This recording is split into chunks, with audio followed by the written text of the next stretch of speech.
អ្នកទាំងអស់គ្នាចូលចិត្តអានសៀវភៅអត់ចុះកាហ្វេអ្នកទាំងអស់គ្នាចូលចិត្តចុះបើសិនជាគេឲ្យយើងជ្រើសរើសរវាងសៀវភៅហើយនិងកាហ្វេយើងជ្រើសរើសមួយណា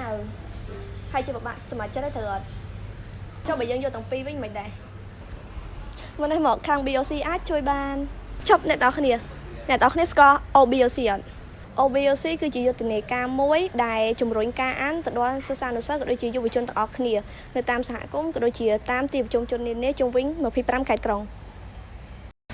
ជំរាបសួរក៏ដូចជាសួស្តីអ្នកទាំងអស់គ្នាខាង OBOC របស់យើងបានចូលរួមជាមួយនឹងដៃគូសហការដើម្បីបង្កើតនៅកាតសមាជិកមួយដែលបានផ្ដល់ជូននូវអត្ថប្រយោជន៍ជាច្រើនទៅដល់អ្នកទាំងអស់គ្នាក្នុងនោះរួមមានដូចជាអ្នកទាំងអស់គ្នាអាចខ្ចីសៀវភៅនៅ OBOC ក៏ដូចជានៅ Wall Street ដែល OBOC បានដាក់តាំង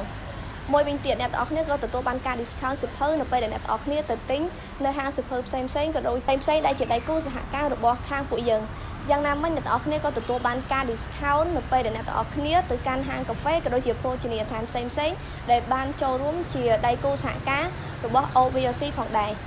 ចំពោះកាតខាងយើងវិញគឺមានតម្លៃត្រឹមតែ 20,000 រៀលប៉ុណ្ណោះដែលមានសុពលភាពដល់ទៅរយៈពេល1ឆ្នាំពេញបើសិនជាអ្នកទាំងអស់គ្នាចង់ដឹងព័ត៌មានអីបន្ថែមអ្នកទាំងអស់គ្នាអាចចូលទៅកាន់ page OBOC ក៏ដូចជាកាន់ OBOC ផ្ទាល់អរគុណអ្នកទាំងអស់គ្នាបាយបាយ